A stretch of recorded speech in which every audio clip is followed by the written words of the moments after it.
राष्ट्रसंत तुकडोजी महाराज यांच्या चरण पादुकाचे दर्शन. श्री गुरुदेव सेवा मंडळाचा भव्य दिव्य मेळावा संपन्न. सहभागी भजनी मंडळांना सन्मानपत्र देण्यात आले. कारंजा लाड. अखिल भारतीय श्री गुरुदेव सेवा मंडळ द्वारा संचालित गुरुदेव महिला व पुरुष भजनी मंडळ कारंजा यांच्या वतीने राष्ट्रसंत तुकडोजी महाराज यांच्या चरण पादुका गुरुकुंज ते पंढरपूर प्रचार यात्रेच्या निमित्ताने भव्य दिव्य मेळाव्याचे आयोजन करण्यात आले होते.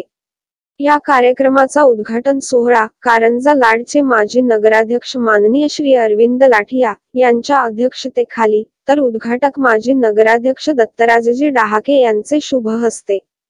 ज्येष्ठ प्रचारक श्री कृष्ण पाटील नेमाने, दैनिक पुण्यनगरीचे तालुका प्रतिनिधी सुधीर देशपांडे, दैनिक देशोन्नतीचे तालुका प्रतिनिधी विजय काळे, विदर्भ लोक कलावंत संघटनेचे अध्यक्ष संजय कडोळे, परमेश्वर व्यवहारे, सौ ज्योतिताई उगले, सौ सीमाताई सातपुते यांच्या प्रमुख उपस्थितीमध्ये संपन्न झाला.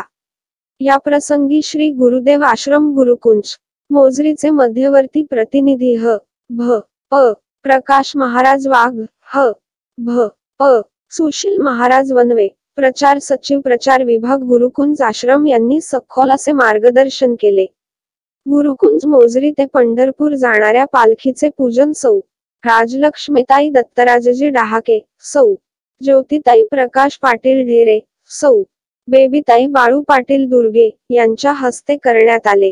सन्मान कार्यक्रमाचे प्रास्ताविक वाशिम जिल्हा सेवाधिकारी श्री सुनील भाऊ देशमुख व सूत्रसंचालन तालुका सेवाधिकारी गणेश पाटील गांजरे तर आभार प्रदर्शन प्रसिद्धी प्रमुख विजय खंडारे यांनी केले.